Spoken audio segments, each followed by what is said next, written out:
আমরা জানি মাছে ভাতে বাঙালি, কিন্তু বাঙালির খাবারের পাতেও বোধহয় প্রতিদিন মাছ ভাত কিংবা মাংস প্রযোজ্য নয়। মাঝে মধ্যেও সবুজ শাকসবজি চাহিদা থাকে তুঙ্গে, কিন্তু সেই শাকসবজির খাওয়ার চাহিদা মেটাতে হিমশিম খাচ্ছে মধ্যবিত্তরা। বেশ কিছুদিন ধরেই বাজারের সবজির দাম বাড়ছে, হাত ছোঁয়ালেই বোঝা যাচ্ছে পকেটে ঠিকমতো কত টান পড়ছে। মন্তেশ্বর বাজারে সবজির যা দাম তাতে রান্না করাই দেয়। মন্তেশ্বর ব্লকের 4-5টি সবজির বাজারের মধ্যে একটি বড় সবজির মন্তেশ্বর বাজার। মন্তেশ্বরের এই সবজির বাজার আশপাশের 15 থেকে 20টি গ্রামের মানুষজন এই বাজারে সবজির বাজার করে। মন্তেশ্বর এই সবজির বাজারে কাটোয়া, পূর্বস্থলী, মেমারি সহ বিভিন্ন জায়গা থেকে সবজি ব্যবসায়ীরা বিভিন্ন সবজি নিয়ে বিক্রয় করতে আসে।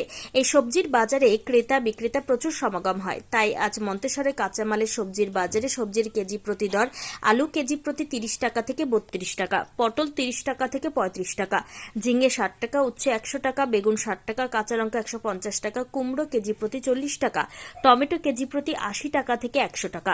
সবজির এই দাম বৃদ্ধি পাওয়ায় নাভিশ্বাস হয়ে উঠেছে আমজনতার। সাত সকালে সবজির ব্যাগ হাতে নিয়ে বাজার গেলে পুরো ব্যাগ ভর্তি হচ্ছে না বলে এমনটাই জানাচ্ছে ক্রেতারা। বিক্রেতারা আবহাওয়াকে দায়ী করে জানান, দক্ষিণবঙ্গে প্রচণ্ড তাপমাত্রা, রৌদ্র, অন্যদিকে উত্তরবঙ্গে প্রচণ্ড বৃষ্টির কারণে অনেক সবজির ফলন নষ্ট হয়ে যাওয়ার জন্য দাম বেশি। মাননীয় মুখ্যমন্ত্রী মমতা বন্দ্যোপাধ্যায় কিছুদিন আগে ঘোষণা করেছেন যে বাজারে সবজির দাম কমাতে হবে। আমজনতাদের কথা মাথায় রেখে তিনি এই কথা ঘোষণা করেছেন। এখন দেখার বিষয় সেই সবজির দাম বাজার কমছে কিনা। মধ্যবিত্তরা তাদের খাবারের পাতে সবুজ শাকসবজির চাহিদা মেটাতে পারছেন কিনা সেই আশাতেই রয়েছেন ক্রেতা থেকে বিক্রেতারা আমাদের জানালেন। কিসের ব্যবসা করছেন? আনাসের ব্যবসা, পেঁয়াজ, আদা, রসুন, আলু, কাঁচামাল। তা বাজার দর কিরম রয়েছে? বাজার দর এখন একটু চড়াই আছে, আপনার মাল আমদানি নাই, মাল অল্প আসছে, বেচা কিনা সেরকম নেই, বাজার চড়া, এখন মালের কোনো মাল আমদানি হচ্ছে না, মানুষের নাগালের বাইরে রয়েছে। হ্যাঁ, পুরো একবারে সিস্টেম পুরো অন্যরকম চেঞ্জ হয়ে গেছে আগের থেকে। পেঁয়াজের দর কত? পেঁয়াজ 40 টাকা চলছে, 35 টাকা চলছে। আদা কেজি? আদা 160 টাকা কিলো আপনার। আর এই যে আলু? আলু 35 চলছে আপনার। এই বাজার দর বেশি হওয়ার কারণ কি? এই বাজারে মাল আমদানি নাই বললেই চলে, সেরকম মাল আসছে অল্প, অথচ বাজার বেশি, রেট বেশি। বাজার খুব এখন খারাপ। এই পরিস্থিতিতে মানুষ কি করবে আর কি খাবে সেটাই বোঝা মুশকিল। করছেন সবজি কোন বাজারে? মন্তেশ্বর। আচ্ছা, সবজির বাজার কিরম? সবজি বাজার হাই বাজার, কারণ কারণ সবজি প্রোডাকশন নেই, তার জন্য দাম বেশি। এই দর মানুষের নাগালের বাইরে রয়েছে। তো হ্যাঁ, রয়েছে। আপনারা কি চাইছেন? আমাদের তো কুমলি তো আরো ভালো হয়, বেশি বিক্রি হয়। বেশি বিক্রি? হ্যাঁ, বিক্রি পাটা কিরম হচ্ছে? বিক্রি কম হচ্ছে, কারণ কারণ দাম বেশি বলে মানুষ কিনতে পারছে না। কিনতে পারছে না। যার 1 কেজি দরকার সে কত নিচ্ছে? সে 250-300 গ্রাম নিচ্ছে। তা বাজারে ভিড় রয়েছে কেনাকাটা? সেরকম ভিড় নেই। ভিড় নয়। তা যাতে দর কমে সেইটাই চাইছেন না? সেইটাই চাইছি। এখন মন্তেশ্বর বাজারে সবজি হাসে। সবজির বাজার করতে? হ্যাঁ, সবজি কিনেছেন? হ্যাঁ, কিনেছি। কি কি কিনলেন? আলু কিনলাম 32 টাকা কেজি, আর পটল 40 টাকা, বেগুন 40 টাকা, লঙ্কা 150 টাকা, টমেটো 100 টাকা, উচ্ছে?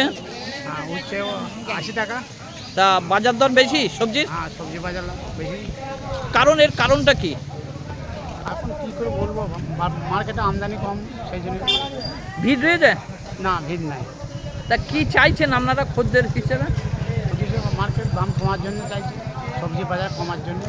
মানুষের নাগালের মধ্যে রয়েছে এটা? না, লাগালের বাইরে। মানুষের নাগালের বাইরে। তা এটা কমুক চাইছেন? হ্যাঁ, কমার জন্য চাইছি। সরকারের হস্তক্ষেপ চাইছেন? হ্যাঁ, হ্যাঁ। এখন মন্তেশ্বর সবজি বাজারে কি করতে? এই বাজার করতে, সবজি কিনতে। কিনেছেন? হ্যাঁ, কিনেছি। কি কি কিনলেন? ওই কুমড়ো, আলু, লঙ্কা, শশা, বেগুন। তা বাজার দর কিরম রয়েছে? বাজার তো হাই, মানুষের নাগালের মধ্যে রয়েছে? নাগালের বাইরে। আলুর দর কত করে? আলু 32 টাকা, আর কুমড়ো? কুমড়ো 40 টাকা, আর কাঁচা লঙ্কা? কাঁচা লঙ্কা 10 টাকা সব। দাম বেশি বলছে, কি বলবো। মানে এরা কি বলছে, মানে আবহাওয়া নাকি? এরা বলছে যে আমাদের কেনা নাই, কি করব, যা কিনবো তাই তো বিক্রি করবো। ব্যবসাদাররা ব্যবসাদাররা কি চাইছেন? দাম কমলে ভালো হয় আমাদের মতো লোকের, সাধারণ মানুষের। তা কেনাকাটার ভিড় রয়েছে? হ্যাঁ, ভিড় আছে ভালোই, প্রচুর ভিড় রয়েছে। প্রচুর ভিড়। মানুষ যেটা দরকার তার থেকে কম কিনছে নাকি? কম কিনতে হচ্ছে। পূর্ব বর্ধমান থেকে জ্যোতির্ময় মণ্ডলের রিপোর্ট, পিবি নিউজ। সান হসপিটাল, এখানে যে কোনো রকমের চিকিৎসার বিশ্বস্ত প্রতিষ্ঠান। খুবই কম খরচে বিশ্বমানের চিকিৎসা প্রদান করে থাকে। উন্নত মানের ওয়ার্ড কেবিন, পরিষ্কার পরিচ্ছন্ন পরিবেশ দ্বারা সুসজ্জিত চিকিৎসা ব্যবস্থা রয়েছে। এছাড়া স্বাস্থ্যসাথী কাজেও পরিষেবা প্রদান করা হয়। সুতরাং আজই যোগাযোগ করুন সান হসপিটালে। ঠিকানা জিটি রোড, ভাঙাকুঠি, বর্ধমান।